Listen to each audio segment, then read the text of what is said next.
अस्सलाम वालेकुम, मेरा नाम फ़ारूक अकबर है। आज की वीडियो में हम डिस्कस करेंगे जो हमारे रिमेनिंग पॉइंट्स रह गए थे related to tips for the real estate seller. Point number 1 से लेके पॉइंट नंबर 7 तक हमने अपनी लास्ट वीडियो में जो कि पार्ट नंबर 9 है उसमें हमने डिस्कस किया था, और आज जो कि हमारा पार्ट नंबर 10 है और जो कि हमारा पूरे सेशन का जो प्रोफेशनल कोर्स है, आज उसकी हमारी लास्ट वीडियो है जिसमें हम जो रिमेनिंग पॉइंट्स हैं related to real estate seller वो डिस्कस करेंगे। So point number 8 is tell everything honestly. आपने जब भी प्रॉपर्टी सेल करनी है, आपने जो भी बायर आपके पास आता है, आपने उसको हर चीज़ ईमानदारी के साथ बतानी है। आपने अगर उस प्रॉपर्टी में कोई प्रॉब्लम है, यानी कि डॉक्यूमेंट्स में कोई मसला है, या फिर अगर आप वो प्रॉपर्टी सेल कर रहे हैं और उसमें आपके साथ कोई और पार्टनर है, या फिर आपकी प्रॉपर्टी पे अगर कोई कब्ज़ा हुआ है, तो आपने ये सब चीज़ें बायर को बतानी है। आपने उससे कोई भी चीज़ नहीं छुपानी। इसका कहने का मकसद ये है कि हो सकता है कि आपके पास कोई जेन्युइन बायर आए और वो आपके साथ टोकन बयाना भी कर ले, और या तो वो खुद जब वेरिफिकेशन करवाए तो उसको पता चल जाए कि डॉक्यूमेंट्स में प्रॉब्लम है, या फिर आप कोई सोल ऑनर नहीं है उस प्रॉपर्टी के, या कोई भी चीज़ जो आप उससे छुपाना चाह रहे हैं वो उसको पता लग जाती है, तो वो आपके लिए भी प्रॉब्लम क्रिएट हो सकती है उसमें। अब प्रॉब्लम कैसे क्रिएट हो सकती है, ये कुछ चीज़ें हैं। ये आपको चाहिए कि अगर आपकी प्रॉपर्टी में इस तरह के कोई मसाइल हैं तो आप उसको बता दें, और फिर भी अगर वो इंटरेस्टेड है प्रॉपर्टी ख़रीदने में तो ज़रूर आप उसको प्रॉपर्टी सेल करें। जैसे फर्स्ट पॉइंट में बताया है कि your property is clear from any litigation. आपकी प्रॉपर्टी में कोई भी लिटिगेशन नहीं चल रही, कोई भी कोर्ट केस नहीं हुआ हुआ, देन इट्स ओके। लेकिन अगर हुआ हुआ है तो आप बायर को ये सब बताना आपकी जिम्मेदारी है। Second point is there is no other partner of your property and you are the sole owner. आपके साथ इस प्रॉपर्टी में कोई भी शरीक नहीं है, आप सिर्फ इसके अकेले ओनर हैं, और कोई भी बंदा इस प्रॉपर्टी में आपके साथ पार्टनर नहीं है। Third point is there is no unlawful possession of the property by any third party. यानी कि आपकी प्रॉपर्टी पे कोई कब्जा नहीं हुआ, बिल्कुल क्लियर प्रॉपर्टी है आपकी।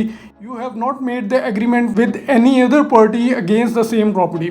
बाज़ औक़ात ये भी देखा गया है कि एक बंदा जिसकी प्रॉपर्टी है वो 2-3 पार्टी से बयाना पकड़ लेता है, जो कि एक गलत चीज़ है, गलत प्रैक्टिस है रियल एस्टेट में। लेट से आपने किसी के साथ बयाना किया है और अगले दिन कोई बंदा आपको उससे ज़्यादा की ऑफ़र देता है, तो आपको ये नहीं करना चाहिए। जिसके साथ आपका एग्रीमेंट हुआ है आप उसके साथ एग्रीमेंट ख़त्म कर दें और किसी और के साथ एग्रीमेंट कर लें, क्योंकि वो दूसरी पार्टी जो है आपको ज़्यादा पैसे दे रही है आपकी प्रॉपर्टी के। इस तरह के बिल्कुल भी आपने कोई काम नहीं करना।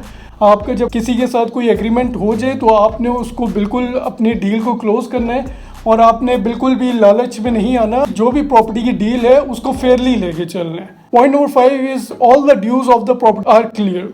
आपकी प्रॉपर्टी में कोई भी टैक्स जो है वो देने वाला नहीं है, या कोई भी बिल्स वगैरह, इलेक्ट्रिसिटी बिल, सुई गैस बिल, या कोई भी अगर आप घर सेल कर रहे हैं और उससे रिलेटेड कोई बिल है, कोई ड्यूज़ हैं जो कि आपकी जिम्मेदारी है क्लियर करना, वो आपने ज़रूर क्लियर करने हैं।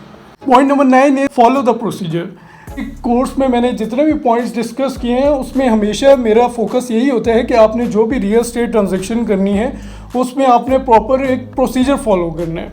अगर आप प्रोसीजर की बात करें और आप ये वीडियो फर्स्ट टाइम देख रहे हैं, तो जो पॉइंट्स हैं related to tips for the real estate agent आप उस पर देख सकते हैं। पॉइंट नंबर 12 पे मैंने कंप्लीट प्रोसीजर बताया हुआ है। रियल एस्टेट एजेंट को किस तरह का प्रोसीजर फॉलो करना चाहिए, बायर को क्या प्रोसीजर फॉलो करना चाहिए, और सेलर को, यानी कि ये 3-4 पार्टीज उसमें इन्वॉल्व हैं उस पूरे प्रोसीजर में, और वो मैंने क्लियरली डिस्क्राइब किया हुआ है। लिहाजा उसमें भी आप फॉलो कर सकते हैं, इस पूरे प्रोसीजर को आप देख सकते हैं। कहने का मकसद ये है कि आपने हर चीज़ रिटर्न में करनी है, आपने कोई भी चीज़ स्किप नहीं करनी, आपने बहुत एहतियात से अपनी चीज़ें लेके चलनी है, और हर चीज़ आपकी डॉक्यूमेंटेड होनी चाहिए। Point number 10 is avoid to show urgency और पर्सनल इशूज़।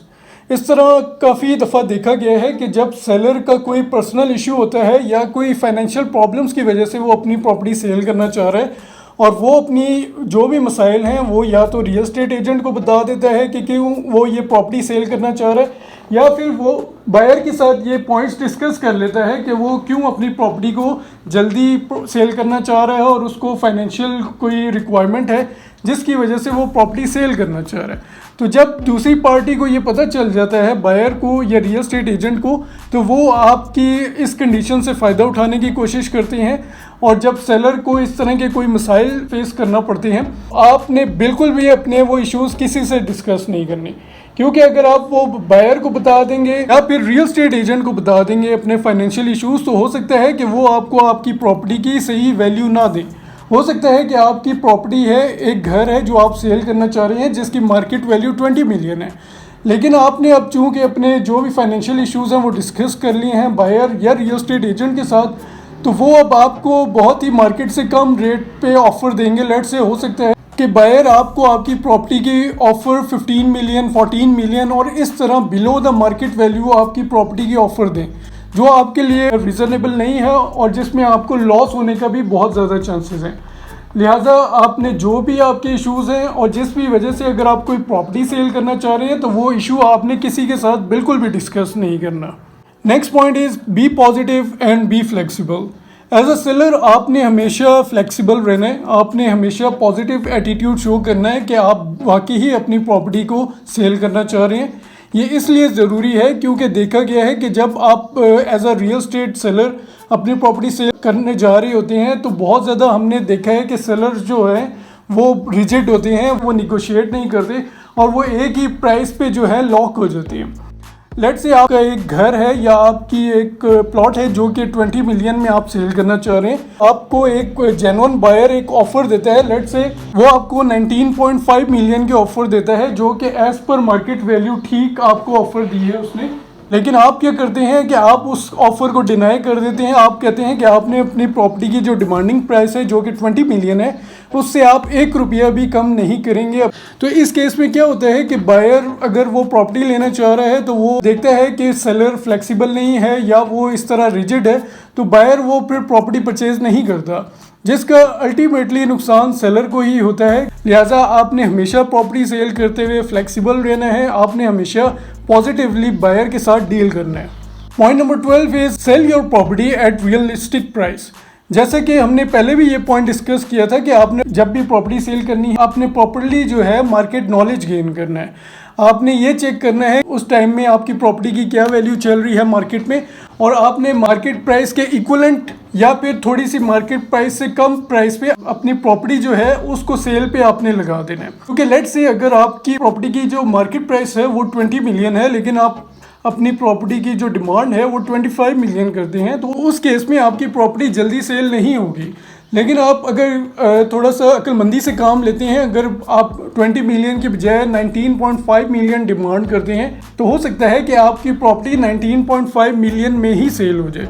लिहाजा आपने हमेशा अपनी प्रॉपर्टी की वही डिमांड करनी है जो as per realistic market price चल रही है उस टाइम में। अगर आप उससे ज़्यादा में डिमांड करेंगे तो आपके लिए हो सकता है आपकी प्रॉपर्टी स्टक हो जाए। लेकिन अगर एज अ रैशनल सेलर आप थोड़ी सी मार्केट प्राइस से अपनी प्रॉपर्टी की डिमांडिंग प्राइस कम कर देंगे, तो हो सकता है कि आप बहुत जल्दी अपनी प्रॉपर्टी को अच्छी प्राइस पे सेल कर दें। Next point is be clear about the mode of payment. आपने जब भी अपनी प्रॉपर्टी की डील करनी है, रियल स्टेट एजेंट उसमें इन्वॉल्व है या डायरेक्ट बायर के साथ आप कोई डील कर रहे हैं, तो आपने एक चीज़ का ध्यान रखना है कि आपने उनके साथ मोड ऑफ पेमेंट जो है वो क्लियरली डिस्कस कर लेना है। बहुत दफ़ा ये देखा गया है कि बायर जब कोई बयाना कर देता है और सेलर उससे ये नहीं पूछता कि आप बाकी पेमेंट किस तरह करेंगे, कैश में करेंगे, पे ऑर्डर में करेंगे, किस तरह आप हमें बाकी जो है पेमेंट करेंगे। होता ये है कि बायर के पास 15-20 लाख रुपए बयाना देने की अमाउंट तो होती है, लेकिन बाद में ये पता चलता है कि उसने रिमेनिंग अमाउंट की पेमेंट के लिए बैंक लोन अप्लाई किया हुआ है। और ऐसा भी होता है कि जो कि बैंक लोन उसको मिलना था हफ्ते, 10 दिन या महीने में, वो नहीं मिल पाता या उसकी एप्लीकेशन रिजेक्ट हो जाती है, जिसकी वजह से क्या होता है कि जो सेलर के साथ बायर की डील होती है वो भी ख़त्म हो जाती है और कल को जाके आपको काफ़ी जो है मसाइल का भी सामना करना पड़ सकता है।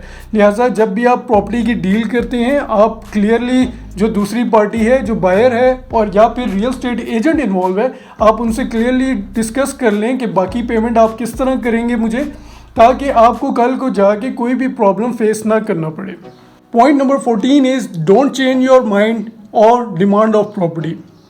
जब आपने ये डिसीजन ले लिया है कि अब आपने अपनी प्रॉपर्टी को सेल करना है, तो आपने ऐसे कभी भी नहीं करना कि जब आपकी प्रॉपर्टी की मार्केटिंग या आप खुद शुरू कर देते हैं या आप किसी रियल स्टेट एजेंट को हायर करते हैं इस काम के लिए, तो ये ऐसे आपने नहीं करना कि अभी हफ्ता 10 दिन महीना 2 महीना जब गुजरता है तो आपके पास अगर कोई जेन्युइन बायर आ जाता है या फिर रियल स्टेट एजेंट जो है वो आपके पास कोई क्लाइंट लेकर आता है और आप उसको ये फिर कह दें कि ये अभी आपका प्लान जो है प्रॉपर्टी सेल करने का वो चेंज हो गया है या आप प्रॉपर्टी की जो अर्निंग प्राइस कर रहे हैं वो आपने बढ़ा दी है या फिर आप अब प्रॉपर्टी को सेल करने में इंटरेस्टेड नहीं है। इस तरह का कोई भी काम आपने बिल्कुल नहीं करना। एक एग्जांपल के थ्रू हम देख लेते हैं। Mister A is interested to sell his house for 30 million and hire a real estate agent for this purpose. Mr. A also told his real estate agent to sell it on any good offer. Later on, real estate agent gets the offer of 29 million, which is I think a very good offer from a genuine buyer, and tells Mr. A the offer he gets from the buyer. But now Mr. A told his real estate agent that now he will sell his house for 35 million. Example में हम देख सकते हैं कि mister A जो कि एक अपना घर सेल करना चाह रहे हैं और उन्होंने रियल स्टेट एजेंट को भी हायर किया है और वो रियल स्टेट एजेंट को कहता है कि अगर आपको कोई अच्छी ऑफर आती है तो आप बेशक इस प्रॉपर्टी को फ़ौरन सेल कर दें। लेकिन मिस्टर ए को 29 मिलियन की ऑफ़र आई है जो कि उस हिसाब से बहुत अच्छी ऑफ़र है। बाद में मिस्टर ए क्या कहता है कि अब वो ये प्रॉपर्टी 30 मिलियन की नहीं अब 35 मिलियन की सेल करेगा। तो इस तरह के काम करने से कोई आपकी प्रॉपर्टी की या आपकी रेपुटेशन में कोई पॉजिटिव जेस्चर नहीं जाएगा। अगर आप इस तरह के काम करेंगे तो मार्केट में आपकी प्रॉपर्टी भी ख़राब होगी, आप ख़ुद भी जो है एज अ सेलर ख़राब होंगे। लिहाजा आपने इस तरह के काम बिल्कुल नहीं करने, क्योंकि इस तरह अगर आप करेंगे तो आपके लिए मसले मसाइल क्रिएट होंगे और आपकी प्रॉपर्टी भी फिर सेल नहीं होगी। Point number 15 and the last point of our course today is avoid cash payments. आपने जितनी भी डील करनी है आपने कोशिश करनी है कि जितने भी पेमेंट्स आप बायर से लेते हैं वो आप थ्रू पे ऑर्डर लेते हैं या फिर अगर कैश में भी अगर आप कोई पेमेंट ले रहे हैं तो वो कोशिश करें कि बैंक में जाके आप एक दफ़ा कैश को चेक करवा लें ताकि कल को जाके आपके लिए किसी भी किस्म का कोई भी प्रॉब्लम क्रिएट ना हो। This is all for today. जो कोर्स था इसके टोटल 10 वीडियोस हमने बनाने की कोशिश की हैं जिसमें हमने अपनी तरफ से पूरी कोशिश की है कि आपको ज़्यादा से ज़्यादा नॉलेज दिया जाए। आई होप आपको इन पॉइंट से कुछ ना कुछ सीखने को ज़रूर मिला होगा। Thank you very much. अल्लाह हाफिज़। पाकिस्तान जिंदाबाद।